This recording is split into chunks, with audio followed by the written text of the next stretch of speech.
Não quero nada. Não quero nada. Já disse que não quero nada. Não me venham com conclusões. A única conclusão é morrer. Não me tragam estéticas. Não me falem em moral. Tire-me daqui a metafísica. Não me apregoem sistemas completos. Não me enfileirem em conquistas das ciências, Deus meu, das ciências, das artes, da civilização moderna. Se tem a verdade, guardem-na. Eu sou um técnico, mas tenho técnica só dentro da técnica. Fora disso, eu sou doido, com todo direito a selo, viram? Eu não tardo, que eu nunca tardo. E enquanto tarda o abismo e o silêncio, eu quero estar sozinho.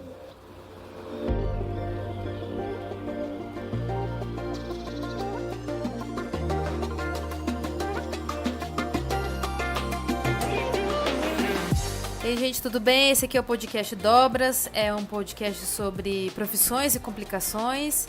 E hoje eu tô aqui com o Diego Machado. Diego, se apresenta aí pra galera. Fala pessoal, aqui é o Diego e a imaginação é mais importante que a ciência, porque a ciência é limitada, ao passo que a imaginação abrange o mundo inteiro. Mas fala um pouquinho sobre você, sua formação, pra galera te conhecer melhor, Diego. Então, eu sou formado em licenciatura em Física pela Unesp de Bauru, com mestrado em Ciências e Tecnologia dos Materiais, e também estou fazendo doutorado também em Ciências e Tecnologia dos Materiais. E você está agora em Berlim, certo? Exato. Legal. Vamos falar de Berlim, né? Vamos falar dessa experiência, mas antes eu quero falar sobre a sua profissão, né? A física. Uhum. De uma forma assim bem resumida, bem fácil assim pra galera entender, explica pra gente o que é essa tal da física. Bom, a física, né, ela vem do grego antigo, physis significa natureza. A física nada mais é que o estudo da natureza, do comportamento do universo e seus fenômenos. Basicamente, é tudo que nos rodeia. Legal. Nossa, bem abrangente, né? Então você diria que é um estudo assim sobre fenômenos da natureza, por assim dizer? Exato. Tanto que tem muitas áreas interligadas com a física, alguns fenômenos dentro de outras áreas, como na biologia, na geografia, inclusive matemática. Então vai desde o estudo de algum tipo de fenômeno observável, estudo de matéria, estudo de ecossistemas, estudo interplanetário e até mesmo algum estudo de algum ser vivo mesmo. Né? Certo. Mas, Diego, pensando aqui comigo, né? Porque, por exemplo, a biologia, ela também estuda fenômenos da natureza, né? Qual que seria Exato. a diferença, assim? Geralmente, a biologia está relacionada com algum mecanismo, pelo que eu pouco entendo, né? Não sou biólogo, mas é relacionada com algum mecanismo de forma de vida. Então, ou alguma estrutura vegetal, alguma estrutura animal, algum vírus, como é que ele reage no organismo. A física, ela não necessariamente precisa estar ligado a algum ser vivo. Ela pode estar relacionada com alguma condição climática, com a matéria em si, o comportamento da matéria em si, comportamento da energia, radiação e por aí vai. Entendi. Legal, gostei da diferenciação, deu pra entender bem. E por que você quis fazer física, Diego? Então, inicialmente eu queria fazer design. Que engraçado. Inclusive até era pra eu ser seu bicho, né? Que eu entrei um ano depois de você. Porque o meu negócio é que queria desenhar carros, só que eu não me via preparado para a prova prática, né, da Unesp, que você tem a parte da prova prática de desenhar. Eu tinha um colega que ele prestou acho que 3 ou 4 anos e não passava. E aí, como eu sempre gostei muito de exatas, sempre fui bem em exatas, por que não então fazer física? Se eu não gostar, eu posso tentar transferir para engenharia, ou se não prestar engenharia, nesse tempo eu já vou ter eliminado algumas matérias, né, que são equivalentes, que tem em ambos os cursos. E aí acontece que depois que eu entrei, eu fui me apaixonando pelo curso. Mas assim, a física em específico, você teve algum professor que te inspirou ou foi a matéria em si no colegial, né? Qual que foi o start de você pensar física e não qualquer outra área do conhecimento? Eu acho que eu me identificava mais com a matéria, né? Eu sempre gostei muito de matemática. Isso também acho que acabou atraindo um pouco por me apaixonar pela física.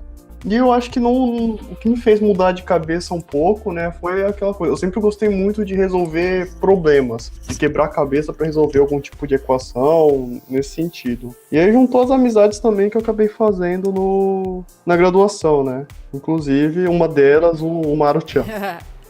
Que é o meu namorado, pra Exato. quem não sabe.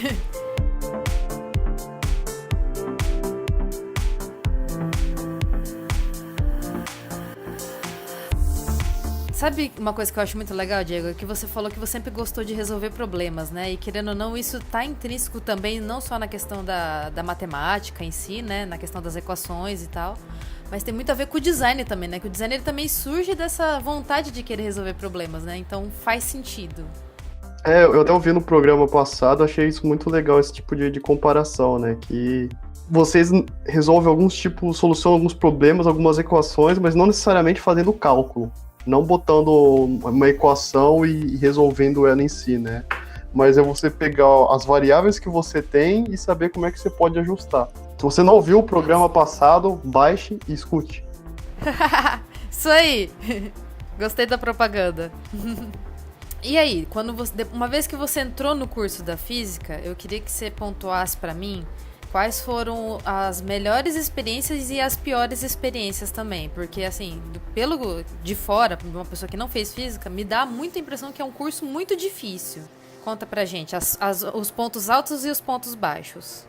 Quando você compara com alguma outra disciplina, né? Se você pegar a engenharia, que acho que é um dos cursos que está bem relacionado com a gente, eles também possuem as mesmas disciplinas, algumas das disciplinas que a física possui. Física 1, 2, 3, laboratório de física, cálculo. Só que, para nossa formação, ficou muito evidente isso, que o nosso curso acaba sendo mais puxado por ter mais cobrança nesse sentido de você resolver aquela equação e não simplesmente pegar uma tabela que já tem ela resolvida. E muitos professores mostravam isso, né? Já teve vez de alunos da engenharia assistir aula nossa e eles ficarem apavorados na questão de aprofundamento que a nossa grade tem. Então, acho que uma das coisas que acaba pesando bastante é que é um curso que ele é fácil de entrar, porque tem pouca concorrência, tem pouco candidato vaga, mas ele é difícil de terminar justamente por essa dificuldade. O que eu acho que me ajudou muito foi a questão da amizade, né? Porque todo mundo tinha dificuldade, a gente acabou fazendo uma amizade e a gente estudava junto. Então, ia pra biblioteca, sentava 4 marmanjos, um ajudando o outro, e numa dessas a gente acabava aprendendo mais fácil também. E agora, o que eu acho da física especificamente, na Unesp, como eu sou formado na parte de licenciatura e a educação não é uma parte que me cativa tanto, justamente porque eu acho que é um pouco utópico o que é passado pra gente. Como assim utópico? Explica melhor. Geralmente as disciplinas de educação, elas são muito voltadas para a formação do aluno e é colocado o aluno como um coitado do sistema, como uma vítima. E aquela coisa, você que está ouvindo, que veio da escola pública, você sabe que a situação da escola pública é complicada, porque tem a questão da violência, tem a questão da grade horária, a escola ela só te reprova mesmo se você faltar muito, você não tiver presença, você pode ter um rendimento muito ruim que ela não vai te reprovar. Então a formação acaba sendo fraca, você não consegue implementar o que a faculdade tenta te ensinar. Eles imaginam, idealizam que a escola em si é um mundo perfeito, que não tem defeito, que tudo que está na teoria de Paulo Freire vai ser totalmente aplicável. Só que a verdade não é essa. Você não tem tempo, você não possui recurso. De maneira geral, os alunos possuem problemas, os professores, as pessoas em si possuem problemas e você não consegue aplicar aquilo. A realidade é essa, você não consegue aplicar. Não é nem pela falta de vontade do professor, é ou motivação do professor, ou a própria escola, ou questão de segurança. Então, as licenciaturas, de maneira geral, a física, eu acho que é bem o top. E eu posso falar por um amigo também que é formado em física na Unesp de Ilha Solteira, que é bem essa pegada. Entendi. Não tem a aplicação do dia a dia, né? É aquela coisa. Eles querem que passe o conhecimento, aquela mensagem muito bonita do ET Bilu, né? Buscar o conhecimento, você passar aquilo para os alunos. Só que a verdade é o seguinte, né? Você pega uma escola grande ou você pega um cursinho, eles não estão preocupados em conhecimento, eles estão preocupados do aluno ser aprovado numa faculdade boa. Então aquelas cançõezinhas, aqueles truques, aquelas dicas para decorar a equação, pro pessoal da educação isso é morte. Verdade? Por quê? Mas é tão divertido. Então, é divertido, só que eles acham que estraga o conhecimento, a maneira como o conhecimento é formado e passado adiante. Eu discordo, Diego. Eu não sei você, mas eu, por exemplo, as únicas coisas que me faziam gostar da física era justamente essa gamificação, entre aspas, né? Essa coisa de ser mais próximo da nossa realidade, não ser só o conceito pelo conceito, entendeu? O que você acha? Eu concordo com você em gênero, número e grau. Eu acho que se você deixar as coisas mais divertidas, fica mais fácil. Então, por mais que você tenha aquelas coisas de química, né, de Bete Magrela casou-se com o Sr. Barão, ou equação do sorvetão, você fazendo essas brincadeiras, fica mais fácil para um aluno lembrar ou decorar a equação, entenda da maneira que você quiser, achar aquilo divertido e numa dessas até ele pode se interessar pelo tema.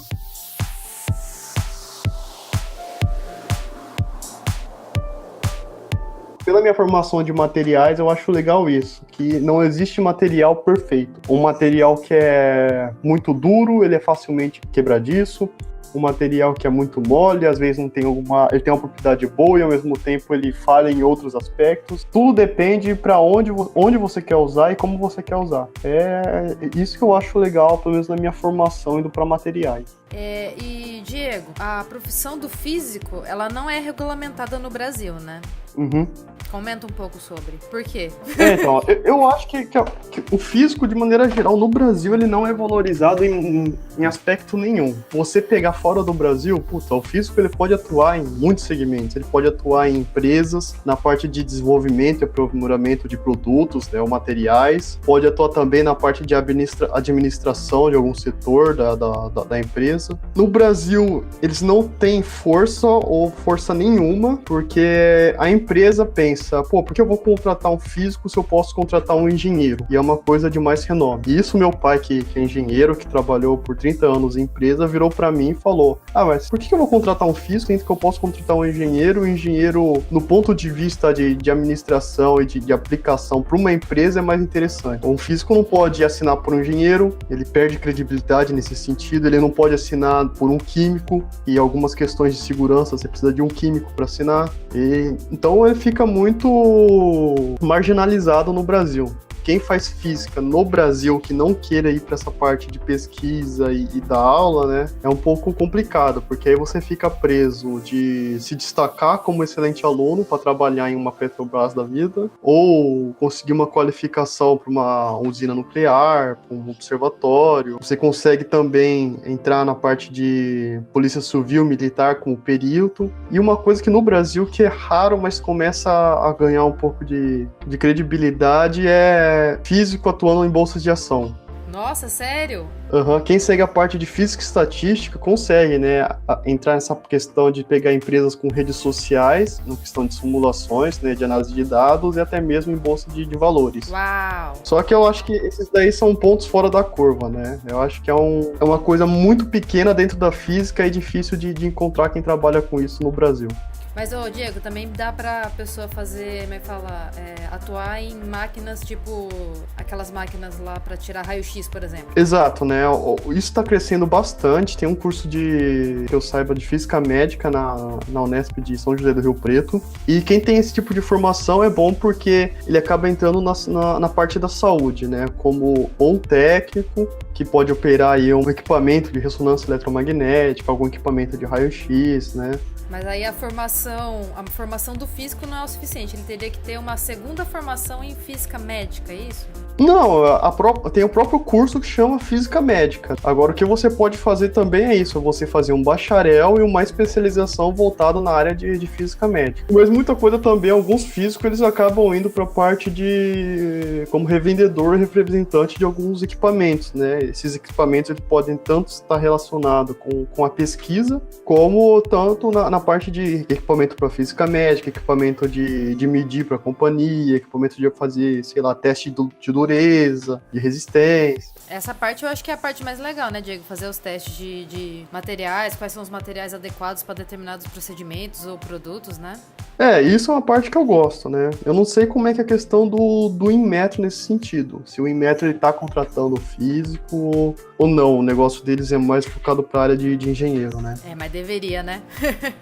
Deveria. O físico, infelizmente, ele não é nada valorizado no Brasil. É o que você falou, a gente não tem representação na legislação, até mesmo o professor em si não é algo que está muito bem regulamentado na lei.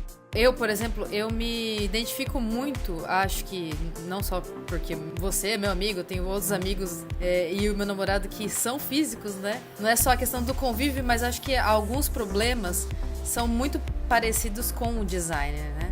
A questão de não ser regulamentado, a questão de as pessoas não sabem exatamente o que a gente faz, a questão que a gente não tem muito abertura no mercado. Isso eu acho que é uma falha das universidades estaduais e federais de maneira geral, né? Eles não te preparam ao mesmo tempo para o mercado de trabalho, eles querem te passar aquilo que eles acreditam que é lindo, que é belo. Você sai com a sua formação, você não se sente pronto. Você sai como professor, mas você nunca preencheu um quadro de dados, você nunca preencheu nenhum formulário, a gente nunca viu, pelo menos, como é que funciona a parte administrativa da escola, de você chegar, você tem tua lista de controle das coisas.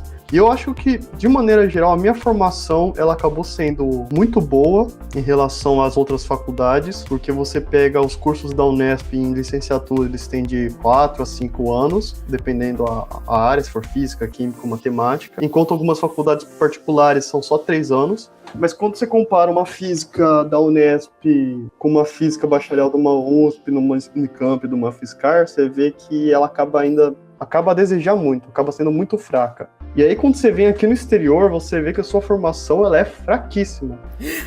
Um dos sofrimentos meu que eu tô apanhando muito é assim, é coisa básica que você não sabe, que pra você eles vê é que normal. você não teve assim, eles têm um aprofundamento, uma raiz, né, uma base muito forte. E a minha formação, eu achava que era boa comparado com outras coisas. Você vem aqui no exterior, eu tô achando ela fraca. Porque a nossa formação acaba sendo corrida, pega um livro de física que tem que ser dado num ano, é passado num semestre, às pressas, o conteúdo sempre atrasa, a gente não consegue fechar o conteúdo no tempo, e a gente é formado para resolver todos os exercícios do livro e só. A gente não é formado para refletir sobre o problema e entender o problema em si, entender a física do problema em si. É aquela coisa mais mecânica. Bom, já que a gente começou a entrar nesse assunto, então eu queria que você falasse duas coisas aqui pra gente. Primeiro, fala um pouco sobre a sua pesquisa e depois eu quero que você fale de toda a experiência que você está tendo aí na Alemanha. Então, a minha pesquisa no Brasil, ela acaba sendo um pouquinho diferente da que eu tô tendo aqui na Alemanha, né? No Brasil, eu estava trabalhando com a heterojunção de 2 materiais, no caso, o estileto de galho, o dióxido de estanho, para tentar estudar poços quânticos bidimensionais. Não entendemos, Diego! Então, de maneira geral, assim, você junta 2 materiais que ele vai ter um transporte elétrico, digamos assim, mais forte do que o material normal. Ah, legal. E aí, a aplicação é pra onde? Geralmente esse material, esse NO2, o dióxido de estanho, ele é aplicado em sensores de maneira geral, sensores de gás, células solares. Por ele ter um forte aprisionamento de elétricos, né, uma forte condução, você acaba tendo um transporte mais rápido sem acabar aquecendo o material, no caso. Você tem um computador e ele esquenta, às vezes ele dá aquelas travadas, piora o desempenho dele. Você pegando esse material que você desenvolveu com essa alta capacidade de você ter uma condução muito alta, o material ele não esquenta tanto assim, não trava tanto. Isso é legal pra caramba. É basicamente você melhorar o desempenho do que você já tem. Da mesma forma, o que diferencia um computador de hoje com um computador de 5 anos atrás, de 10 anos atrás? Os componentes são praticamente os mesmos. A única coisa é que você está melhorando a qualidade do material, o desempenho do computador em si, né? Agora, a minha pesquisa aqui, ela já está seguindo para uma outra parte, né? Eu ainda estou trabalhando com óxidos semicondutores, só que eu estou indo para a parte de materiais piezoelétricos. Qual que seria a diferença? Então, o material piezoelétrico é um material que ele consegue transformar energia mecânica em energia elétrica ou energia elétrica em energia mecânica. Então, se você pega uma guitarra eletrônica, ela vai transformar o som num sinal elétrico que teu equipamento vai captar esse sinal elétrico e vai gravar o som. Ou até mesmo o ultrassom, que é um equipamento que ele vai ter uma carga, você coloca ele na tomada, né? Ele vai ter uma carga elétrica que vai transformar em som para você fazer ultrassom, vamos falar, de uma grávida e ver o feto, ver o bebê. Certo. E isso era uma coisa que eu não sabia, ele tem uma excelente aplicação em celulares, porque a gente está tendo a radiação, ou se não até mesmo o próprio som nosso que está sendo convertido em energia elétrica. E aí ele opera em algumas determinadas frequências. Então, eu estou voltado para desenvolver, né, alguns dispositivos piezoelétricos para operar na faixa de frequências da ordem de gigahertz. Então, uma aplicação meio que rápida dessas é a mesma coisa que você tentar fazer uma análise de um celular que era 2G para um celular que virou 3G, para um outro que virou 4G, você vê que você tem uma ampliação muito grande do sinal. No 4G você tem a questão de compartilhamento de internet, de redes. Sim. A informação que entra e sai, ela acaba sendo muito maior. E a hora que entrar o 5G, vai ser um boom inacreditável. Então, de uma certa forma, o que você está estudando tem uma aplicação, por exemplo, em melhorar as redes de 3G e 4G? Isso, para uma delas seria, né, para ir para essa parte de 5G. Você tem a questão também de aplicar isso em sensores, seja sensores de água, de gás, a questão de poluentes, né? Legal. Só que o que eu estou desenvolvendo especificamente é para estudo de condensados de Bose-Einstein e Polarity. Que seria? Traduzindo? Então, isso daí é uma parte da estrutura da matéria que você estuda, não a parte voltada para o átomo, mas são alguns fenômenos do átomo, fenômenos da matéria em si. Massa. E é uma coisa que para mim acaba sendo, até mesmo para mim, é muito avançado e aparentemente não tem alguma aplicação imediata. Agora, no momento, sim, porque é muito novo, né, e é muito complexo. E você fala, pô, mas pra que eu tô estudando isso, né? Igual teoria de cordas, pra que eu tô estudando isso? Pra gente pode parecer besteira, mas se você pega a mesma questão e fala assim, pô, pra que o homem quer ir à Lua?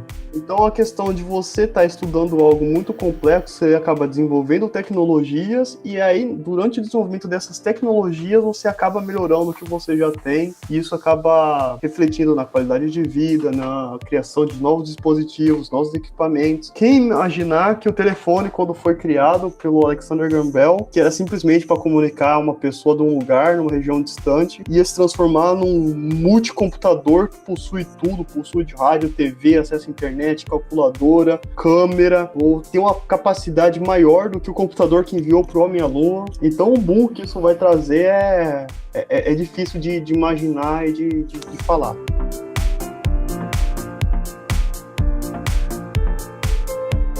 Sabe o que é legal, Diego? Volto de novo para aquele primeiro podcast lá que eu tive com o Rodrigo Moon. A questão, de novo, acho que as pesquisas mais relevantes, né? Você não consegue achar uma aplicação necessariamente para agora. É aquela coisa, é uma construção de pessoas a pessoas, de gerações a gerações, né? Por isso que não pode ter essa visão imediatista no primeiro momento. E por mais que você pense, né? O que eu estudo não vai servir para nada, né? Só que a ciência, o Albert Einstein, o Isaac Newton, eles não chegam simplesmente descobrem algo. Eles pegaram anos e anos de pesquisas, conseguiram condensar aquilo, conseguiram aprimorar aquilo. A ciência evolui justamente por ser compartilhada e simplesmente por ser tentativas de erro. Mas eu acho que o problema é grande de quem não é físico e olha pra física, né, Diego? É justamente porque eles pensam que tudo surge de uma descoberta, assim, muito natural, muito simples, né? Quando não, é muito, muito sangue, suor e lágrimas, eu né? Eu gostaria de citar o professor Éder, da Unesp de Ilha Solteira, que ele faz um trabalho que eu acho maravilhoso e eu acho que são trabalhos desse tipo que faltam. Que seria o quê? Então, ele é voltado para o ensino de física ou até mesmo de outras disciplinas para pessoas que possuem algum tipo de deficiência audiovisual. Diego, vamos falar então da Alemanha? Vamos falar. Como tudo começou? Então, eu sempre tive um sonho de ir para o exterior, de conhecer a Europa. Eu acho que tem uma bagagem histórica e cultural muito grande. Especialmente em questão da física, né? E você pega o Brasil aí, que foi descoberto desde o século XV e XVI. Você pega a Europa, que tem milênios de história. Eu acho que é uma bagagem muito grande. Você tem aí culturas diferentes que surgiram e acabaram, várias invasões turcas.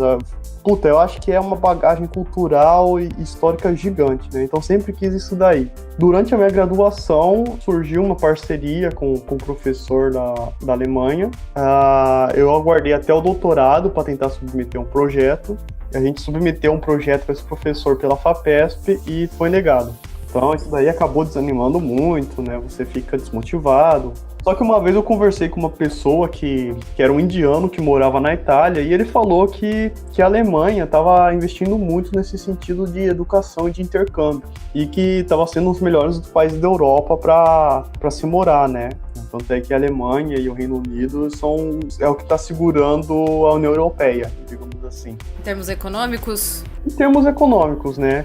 Só um parênteses, Diego. Para quem não sabe, FAPESP é a Fundação de Amparo à Pesquisa do Estado de São Paulo. É uma fundação que existe só para financiar pesquisas. Então, eu tentei a FAPESP no começo, no final do segundo ano, foi negado. Aí falei, bom, vamos então tentar outras coisas, né? O Ciências Sem Fronteiras, infelizmente, não tive a oportunidade de submeter um projeto, porque a verba do Ciências Sem Fronteiras, bolsas meio que acabaram. Eu não sei para quem lembra, se você pegar o Ciências Sem Fronteiras há uns 6, 7 anos atrás, era uma coisa que era muito difícil de conseguir. Você tinha que prestar uma prova de línguas, né, o TOEFL, que era algo muito puxado, ele tinha fases, que era a parte da prova de teste, prova escrita, entrevista. Era algo muito difícil.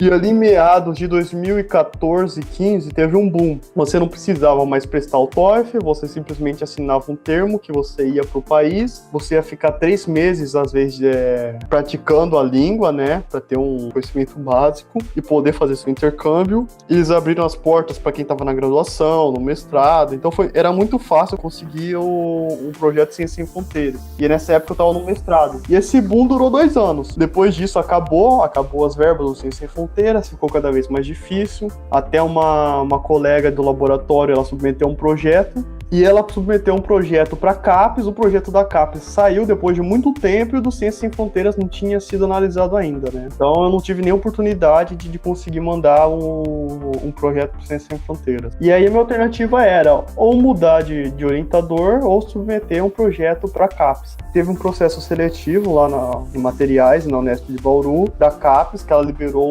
acho que ela liberou 3 bolsas, uma delas era para o campus de Bauru, que ia ser selecionada. E aí durante esse processo surgiu a oportunidade de eu conhecer um outro pesquisador, um outro professor, que trabalhava mais ou menos naquele segmento que eu queria estudar, na parte de desenvolvimento de semicondutores, técnicas mais avançadas de deposição de material, e a gente acabou submetendo um projeto FAPESP nesse meio tempo. E esse projeto saiu. Deu certo. Deu certo, né? Mas foi desde a minha graduação até o 3º ano de doutorado, então foram uns 6 anos de tentativa, né? Uau! É muito tempo!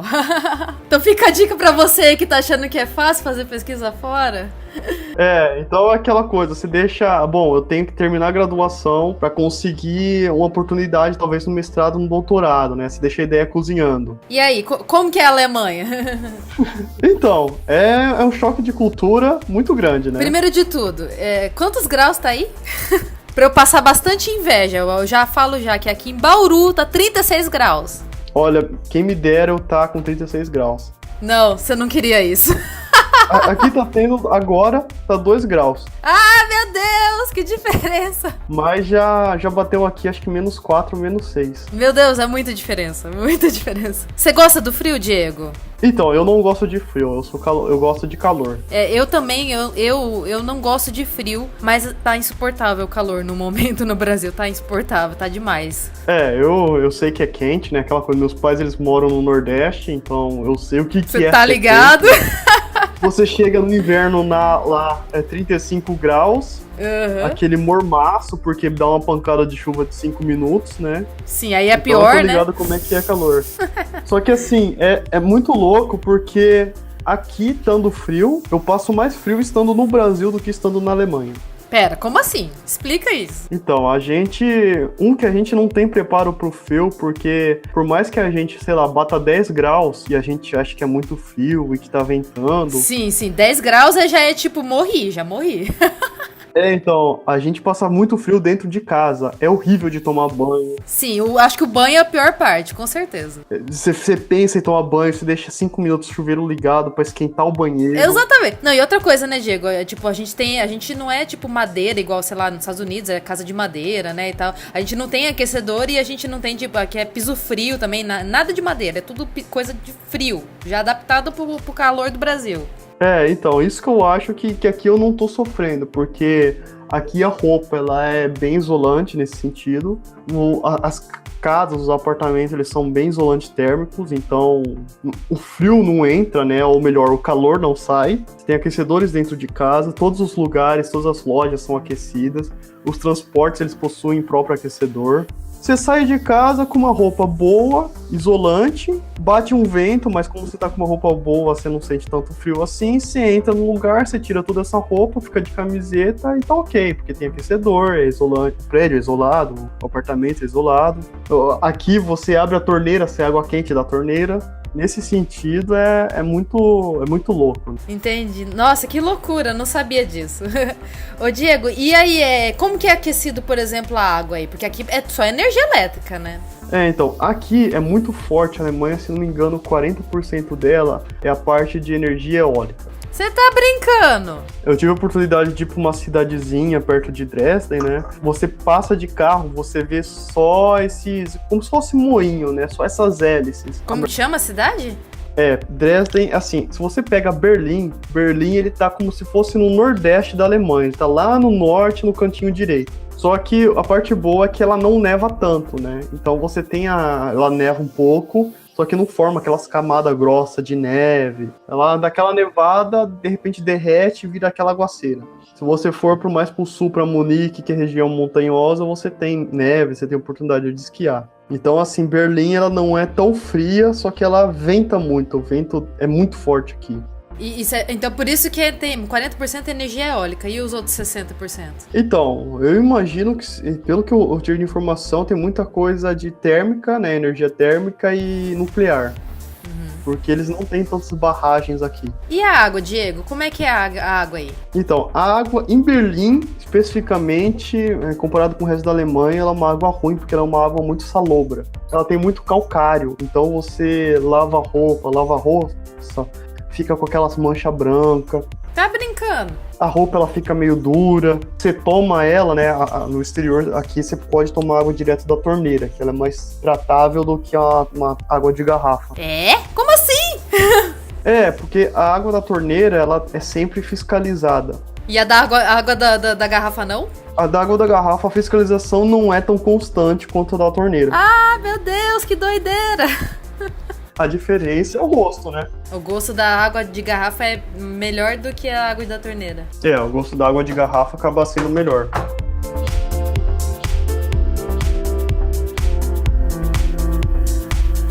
Dificuldades, vai. Dificuldades. Eu acho que a maior dificuldade é a língua. Ah, lógico. Alemão, né, meu? Você vê aquelas palavras em alemão, é tipo 20 letras e é tipo só consoante, não tem uma vogal, né? Você pega Schwarzenegger, tem 2 vogais. Mano, tipo, nossa, é uma loucura. Berlim, por ser uma capital, tem muita gente que fala inglês. É isso que eu ia falar, o pessoal fala inglês de boa, assim? No centro da cidade, sim. Onde eu moro, que é mais afastado, né, não é tão comum achar o pessoal que fala inglês. Fala algumas coisas aí que você aprendeu em alemão pra gente. Eu sei falar que eu não sei falar alemão, né? Então, geralmente eu chego já nos lugares já me desculpando. Eu já chego falando Entschuldigung, ich spreche kein Deutsch, sprechen Sie English. Nossa, fala de novo. Como é que é? Entschuldigung, ich spreche kein Deutsch, sprechen Sie English. Que é, desculpe, eu não falo alemão. Você, né, vocês ou o senhor fala em inglês. Então eu pergunto. Às vezes a pessoa manda um nein, que é não, e a gente se vira como dá.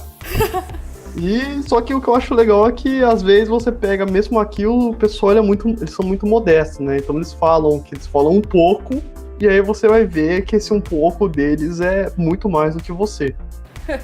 Quer dizer, os caras são quase fluentes em inglês, mas eu não falo muito. É essa parte que você vê que o Brasil é muito fraco em educação, né? Os caras no ensino médio, eles já têm cálculo diferencial integral. Nossa senhora! Caramba, é outro mundo mesmo. É um choque muito grande, né? Muito grande. E isso eu acho muito legal, né? Só que é muito estranho, porque alemão, você escuta alemão, parece que eles estão sempre bravos. É mesmo? Eu vou almoçar, tem as mulheres lá do instituto que sentam pra almoçar junto, né? Elas estão falando, você fala, vai sair briga daqui a pouco. Aí, de repente, sai aquele monte de risada, né? É uma parte cultural, né? Sim. Não é, tipo, errado ou certo, é deles mesmo, isso aí. É deles mesmo, né? É igual o inglês, eu sei que, pela Marcela, que estuda a fono, ela fala que o inglês é uma língua mais que dá ordens. Parece que você tá dando ordem. Mais imperativo. Isso. O português, o espanhol, as línguas latinas, elas são línguas, eu acho que elas são mais românticas, mais poéticas, mais expressivas. Então, e o alemão, a impressão que você escuta parece que eles estão bravos. Então, às vezes alguém te fala... às vezes alguém te fala alguma coisa no ônibus, ou no metrô, você já acha que você já fez algo errado, que você tá fazendo algo errado, algo ilegal, algo proibido, e não, às vezes alguém tá perguntando uma coisa, tá pedindo licença. Quando você vai conversar com as pessoas, por exemplo, acho que especialmente na universidade onde você tá, você cumprimenta elas, tipo, dando a mão ou não? Tem a questão deles serem mais frios, mais afastados? Tipo, tem abraço, tem alguma coisa nesse sentido ou não? É muito estranho, eu me identifico porque eu creio que assim como o Maru-chan, né, a gente é meio antissocial. Não é antissocial, tipo, introvertido, eu diria. Mas é sentido assim, a gente não dá liberdade pra quem a gente não conhece. E o alemão, o europeu de maneira... O alemão, né? Ele é muito desse jeito. Você vê, às vezes eles fazem brincadeira entre eles, mas é alguém que eles têm afinidade e tem um pouco de intimidade. Às vezes o que pode parecer meio duro de um alemão, faz uma crítica, parece que o cara é um filho da puta, que ele tá te dando um puto esporro porque ele não gosta de você. Só que a verdade é o seguinte, eles falam na tua cara... e não leva pro lado pessoal. Então eles te dão um esporro, te dão uma bronca, te criticam, e 2 minutos depois te chamam pra tomar um café e pergunta como é que foi seu final de semana. Então eles são muito transparentes nesse sentido. Ô Diego, mas assim, né, a gente é brasileiro, né? Você não... No começo você não ficou assim meio tipo, caramba, levei um esporro, fudeu tudo, tô chateado. Você não se sentiu assim? Eu me sinto até hoje. Até hoje eu tenho que parar, fazer uma reflexão e falar, eu sei que não é algo pessoal, né? Então, se você parar pra pensar fundo, o brasileiro, de maneira geral, ele fica com medo, com receio de chatear outra pessoa. Verdade. E muitas vezes a gente acaba sendo até um pouco falso, porque a gente trata bem a pessoa e acaba falando mal dela pelas costas. Aqui acaba sendo um pouco diferente, né? Aqui ele vai falar as mais coisas sincero. na tua cara. Ele vai ser sincero e honesto com você, então ele vai ser crítico, mas ele não vai pegar e ficar de falsidade. De mal. Ele não vai fingir que é teu amigo e querer te ferrar depois. Ele vai falar aquilo que ele não gostou na cara, né? Então, se você parar pra analisar friamente, é melhor a pessoa ser honesta com você. Eu gosto de falar que eu tenho uma formação acadêmica e eu tenho uma formação no mercado. E no mercado eu levo muito esporro, só que do contrário do que você tá falando. Sempre eu tô num ambiente que eu, assim, inicialmente eu tento ser sincera, porque eu naturalmente eu sou sincera, né? É da minha natureza. E eu sempre levo esporro, assim, de pessoas, assim, de cargos acima do meu, de que eu não posso ficar falando o que eu acho, eu não posso ficar, né, sendo crítica nesses ambientes de serviço, que eu tenho que falar o que a pessoa quer ouvir. Mas eu sempre ouvi isso, Diego, eu sempre fico, assim, chateado de caramba. Às vezes a pessoa fala, o que você acha disso? Aí, só pelo tom da pessoa eu já sei, você tá querendo ouvir um elogio, né? Você não tá querendo saber realmente o que eu acho, né? Então, eu fico chateada com isso, cara. Eu concordo, a pessoa ela quer que você fale o que ela quer ouvir. Inclusive eu acho que as pessoas, eu não sei se é assim com você, mas assim, por exemplo, no meu caso, as pessoas interpretam como se eu fosse uma cuzona ou uma muito crítica, entendeu? E quando na verdade, tipo, sim, eu sou exigente, acho que é assim como você, né? Acho que isso a gente tem em comum, mas se a pessoa faz uma coisa boa, eu vou elogiar. E se ela faz uma coisa que eu não considero boa ou legal, tipo, vou falar que não, e aí, tipo, por causa disso eu sou cuzona? Não necessariamente, é só a minha opinião, tá tudo bem, né? Mas é o que eu falei, né? Meu pai, ele tem 30 anos de experiência em companhia. Foi 30 anos que eu ouvi ele chegando em casa e reclamando e falando das coisas, ou comentando das coisas que acontecia. E é justamente isso, né? Quer queira ou não, tem muita política, tanto em empresas como dentro da universidade. Se você fala de uma coisa que não agrada outra pessoa, ela vai acabar descontando em você, ela vai acabar... Leva pro lado pessoal. Ela leva pro lado pessoal. E, infelizmente, eu acho que isso, de maneira geral, é coisa do brasileiro, né? O brasileiro, assim, no geral, ele faz de tudo pra ter a aparente boa convivência, né? É aparente, né? Aqui, pelo menos, você vê isso. Um alemão, ele não vai ser seu amigo de imediato, não vai fazer amizade igual um brasileiro faz um estalar de dedos, mas a partir do momento que você ganha a confiança dele e fizer amizade, ele vai ser seu amigo, ele vai ser sincero, ele vai ser honesto com você. Isso eu acho uma parte muito, muito legal, né? Qual que é a universidade que você tá aí, Diego? Eu tô no Instituto Paul Drude. Ele não é bem uma universidade, né, de ter cursos, ele tem algumas aulas, mas ele tá totalmente relacionado com o Instituto Humboldt, que é uma universidade muito forte aqui de Berlim, né? Você já tá aí faz quanto tempo? Eu tô aqui desde maio, então eu tô há 7 meses aqui, 7, 8 meses aqui. 7, 8 meses. E assim, você tá quase encerrando, né? Tá tipo da metade pro fim, né? Do intercâmbio. Isso, eu tenho menos de 4 meses, né? Aqui e aí, você acha que vale a pena, assim, da sua experiência, você acha que vale a pena sair do país para estudar fora? Olha, é uma pergunta talvez um pouco capciosa, né? Eu acho que, assim, depende os valores da pessoa e o que ela julga importante. Tem gente que julga importante sair todo final de semana e ir pra festa. Tem gente que gosta de ficar em casa. Tem gente que gosta de viajar, tem gente que odeia viajar. Então depende o tipo de pessoa que você é. Apesar de tudo isso, eu acho que vale a pena pelo sentido que você cresce não só profissionalmente, mas como pessoa. Você rever seus conceitos. Uma coisa assim que me chocou um pouco, antes de eu sair do Brasil, eu lembro que eu vi um texto que é verdades que não te contam antes de sair do Brasil. E é basicamente o seguinte: você é uma pessoa, você tem suas qualidades e seus defeitos. A partir do momento que você sair, você vai voltar, você não vai ser mais a mesma pessoa. E numa dessas, os seus amigos podem não gostar de você, os seus pais podem te estranhar, porque você volta uma pessoa totalmente diferente. Você revê seus valores, você revê seus pontos de vista, você revê alguns costumes e hábitos que você tem. Voltamos à brincadeira, é um choque de cultura muito grande. Independente do país que você vai, né? Você vem com uma pessoa diferente e você vai voltar com uma pessoa diferente. Você pode voltar mais chato, você pode voltar mais legal, mais divertido, mais triste. A gente nunca tá pronto, né, Diego? A gente tá sempre mudando, independente da situação, né? Imagino que para um outro país com outra cultura, isso ainda é mais latente, né? Eu acho que como crescimento pessoal, se você quiser levar pro lado religioso, pro lado filosófico, eu acho válido. Você vai voltar diferente e imagino que você vai voltar, digamos que mais evoluído nesse sentido, né? Depende muito do valor. Eu acho que a tua visão de mundo, as experiências que você vai ter, as superações, é uma coisa que todo mundo acha que é glamour, né?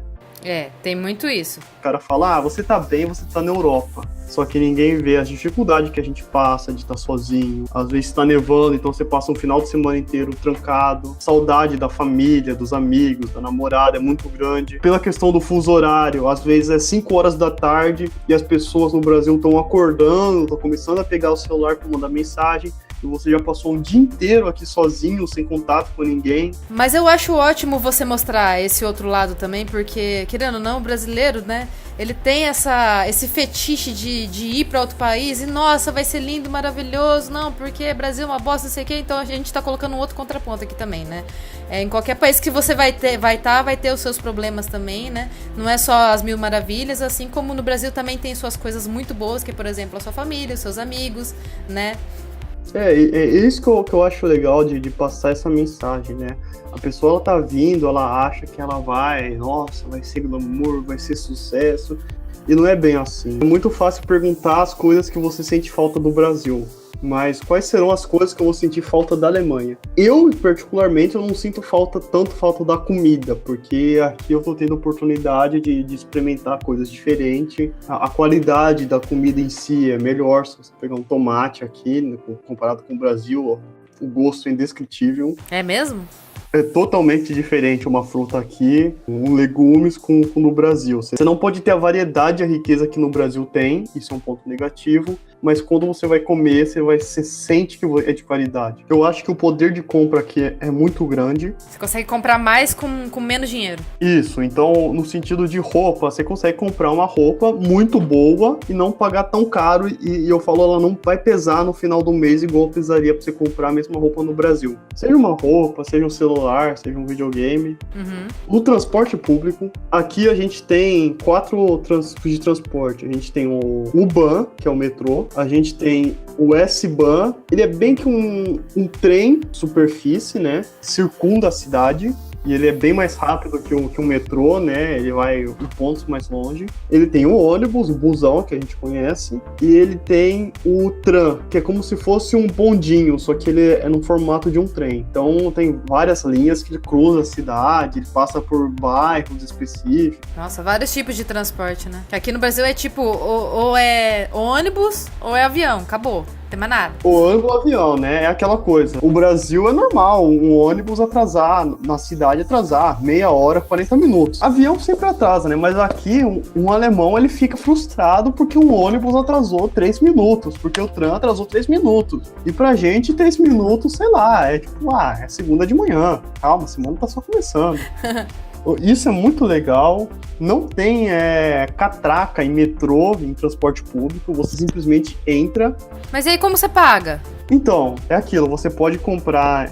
Tem os pontos na cidade que você vai lá e compra. Você tem tipos de ticket. Você tem o ticket do transporte. Você tem o ticket que dura 2 horas. Ticket que dura um dia, uma semana. Eu compro o ticket mensal. No meu caso, eu posso andar o mês inteiro, em qualquer transporte, em qualquer horário, em qualquer sentido, e eu pago um valor fixo daquilo. Mas aí como que eles controlam quem pagou isso e quem não pagou, se não tem a catraca?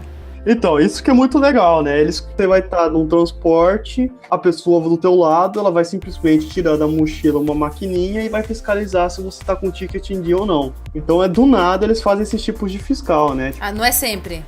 Você não consegue saber quando que eles vão fazer ou não. Entendi. Que doido. Então, assim, do nada, alguém vai tirar, geralmente os fiscais eles andam em dupla, em trio, eles vão tirar a máquina e vão começar a fiscalizar para ver se tá todo mundo com ticket. E se não tiver com ninguém, alguém sem ticket, né, ou não tiver em ordem, eles vão dar uma multa muito alta. Então não tem esse controle nos metrôs, só que as pessoas elas são muito conscientes em si, né, elas vão lá, elas compram, pagam caro, às vezes não tem o fiscal, mas elas pagam e têm a consciência que aquilo é correto. Aquilo é o certo. E nessa questão do transporte, né, por ter uma vasta variedade muito grande, um horário muito grande, eu vou sentir falta. Porque, infelizmente, no Brasil é muito precário o ônibus. A gente tá tendo o Uber como alternativa agora, né, tem o táxi, que acaba também sendo caro, né. Verdade, melhorou um pouco nesse sentido. Mas aqui o transporte público ele cumpre aquilo, né? Você vê o retorno de você pagar seu imposto. Isso eu acho muito bom. Então eu vou sentir falta do transporte, eu vou sentir falta de cerveja e bebida alcoólica, que é muito barato. Bom pontuar isso aí também. É muito barato, é muito barato. Você paga 30 centavos numa cerveja muito boa. Não é aquela coisa meio mijo de algumas cervejas aqui, não, né? Não, é de qualidade. É uma cerveja artesanal no Brasil, que você paga caro, é uma cerveja normal na Alemanha. E assim, e o gosto? O gosto como que é? Ela é mais amarga? Não, tem mais amarga, tem mais leve, só que assim, ela vai esquentando, ela não fica intragável. Ela não tem base de milho igual no Brasil. Ela é pura, né? Ela é de malte, lúpulo e levedura. Então a qualidade da cerveja, por mais que para um alemão uma cerveja da cidade não é tão boa, ela é muito boa comparado com uma cerveja, com uma Brahma, com uma Antártica, com uma Skol, né? É muito barato você comprar um whisky, você comprar um Jack Daniels, um Jim Beam, você comprar uma vodka. Uma vodka russa é fácil de encontrar, né? Então, é sentido de mercado, de você encontrar produtos de qualidade. Aqui tem um sistema na Alemanha que chama Pfand, que você pega uma garrafa de vidro, uma garrafa de plástico, uma lata de cerveja, de refrigerante. Você vai pagar 25 centavos ou 12 centavos pela embalagem, digamos assim, né? Então você compra uma Coca-Cola, você vai pagar 25 centavos pela garrafa. E aí quando você volta no mercado com a garrafa vazia, eles te retornam esses 25 centavos. Mas você vê assim, aeroporto, o pessoal pegando latinha, garrafa, eles vão lá no mercado, troca por comida, troca por dinheiro e gasta outra coisa. Você guarda todas essas embalagens para depois voltar no mercado e no final que dê 2 euros, você consegue comprar uma fruta, uma carne, alguma coisa assim. Ô Diego, e a carne? A carne é cara e como que ela é? A carne é um ponto negativo. A carne ela é cara. A Alemanha ela tem o tamanho mais ou menos geográfico do Mato Grosso. Uau, você vê, né? Como que o Brasil é continental, né? Então você vê, assim, a gente tem... É muito louco porque quando você vem para fora, você vê o valor e o potencial que o Brasil tem e não é aproveitado. Então dá muita tristeza nesse sentido. Então você vê, a Alemanha ela não tem espaço para criar gado, para criar porco. Ela não tem um clima favorável para criar frutas de maneira geral, né? Frutas, legumes. Não tem sol. Eles só têm o verão e a primavera para construir prédio. Do contrário, vai estar frio e vai dificultar de construir as coisas e as coisas funcionam. Nossa, até para construir coisas também? Até para construir, porque como é que você vai construir algo que tá quando tá nevando ou quando tá chovendo, que forma aquele lamaçal? Faz sentido. A carne, ela acaba sendo muito cara, né? Tudo depende o estilo de vida que você quer ter. Se você valoriza muito um churrasco no final de semana, carne aqui você tem ou bife, é bife, você não sabe de que parte que é. É bife, pronto. Definição bife. Filé mignon, que é uma coisa absurda de caro, ou carne picada, ou carne moída. E o frango? Frango é aquilo, né? Tira, peito, né? Picadinho, ou bifinho de frango, ou peito inteiro, ou coxa. Mini chicken? Às vezes você acha um frango inteiro, né? Mas, assim, mesmo assim, frango acaba sendo caro. A carne de porco é relativamente cara. Ela é mais barata das outras carnes. Mas você não tem variedade de cortes. Não é fácil achar uma costela de boi, uma costela de porco. Entendi. E o peixe? Peixe é muito caro. Peixe, frutos do mar é muito caro. Mas eu imagino que tem mais variedade aí do que aqui, né? Olha, nos mercados até que não, viu? A gente, nesse sentido, a gente acaba ganhando porque a gente tem peixarias, no mercado tem uma variedade muito grande. Em compensação, no mercado você vai ter muito barato, do nada você vai ter uma promoção de roupa, de tênis, com uma qualidade excelente, toalha, coisa voltada para casa, brinquedo, frigideira muito boa, uma faca, liquidificador por um preço muito barato.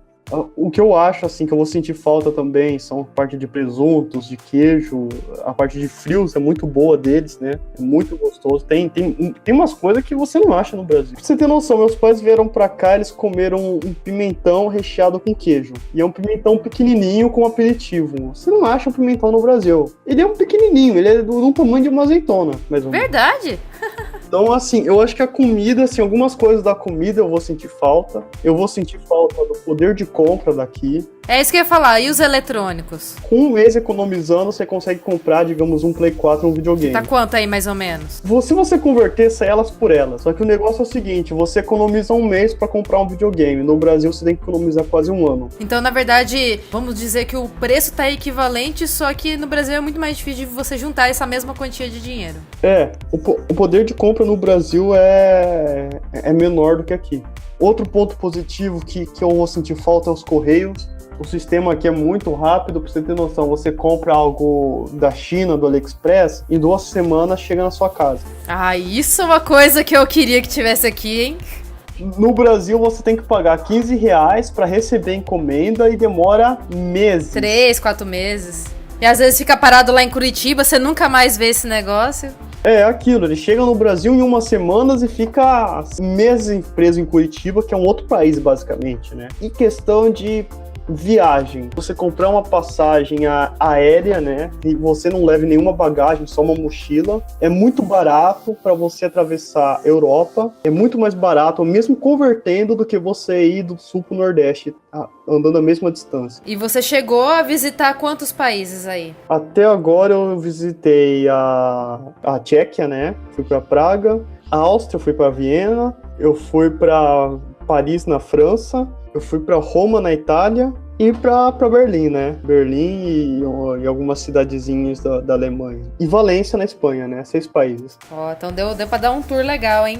Se você parar pra pensar, você gasta... Vamos falar que você gasta 60 euros de avião de ida e volta. Os lugares que eu fui bate e volta. Eu fui no dia e voltei no mesmo dia, né? Eu cheguei cedo na cidade e saí à noite. Então, 60 euros, chutando alto, R$5 o euro, dá R$300. Você não acha nenhum tipo de passagem de ida e volta de avião por R$300. Você tem que gastar com translado para ir para a cidade, né, do aeroporto para a cidade, para se alimentar. Então, eu acho que passagem aérea, até mesmo passagem de trem é barato comparado com as coisas que a gente tem no Brasil. A gente não tem alternativa a não ser ônibus. Ou carro pessoal.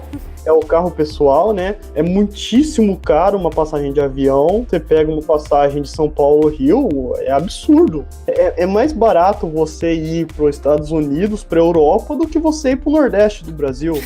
Eu falo isso por experiência própria, né? Porque como meus pais, eles moram no Nordeste, às vezes eu vou visitar eles, ou eles vão me visitar, e gasta mais de R$1.000. Às vezes você pega uma promoção pra viajar pra Las Vegas, pra Orlando, pra Europa, com menos de R$1.000. Então, nesse sentido aqui, você tem mais variedade. Você viaja de ônibus, você viaja de trem, você viaja de avião, paga barato, não é confortável, mas, pô, você vai ficar 2-3 horas dentro do avião. Pra finalizar, a internet. Eu tô morando num prédio que é voltado pra estudante, eu não pago os impostos separados, né? Imposto de aquecedor, imposto de limpeza da rua, de recolha de lixo, rádio e TV eu pago, mas eles estão tudo incluso no aluguel. E a internet aqui é excelente. Por ser nesse prédio, ela tá incluso no condomínio, né? Ai, que legal! Se você vem pra morar à parte, dividir, você vai ter que pagar condomínio, internet, aquecedor, recolha de lixo, tem um sistema que é tipo limpeza da rua quando neva, quando estão caindo as folhas, né?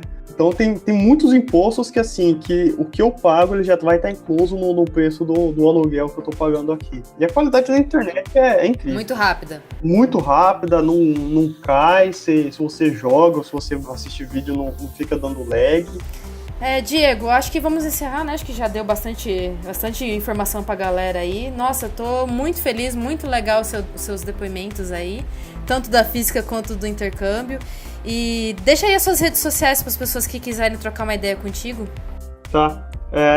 Bom, você pode me achar no Facebook como Diego Henrique, no Instagram machado.mil1000.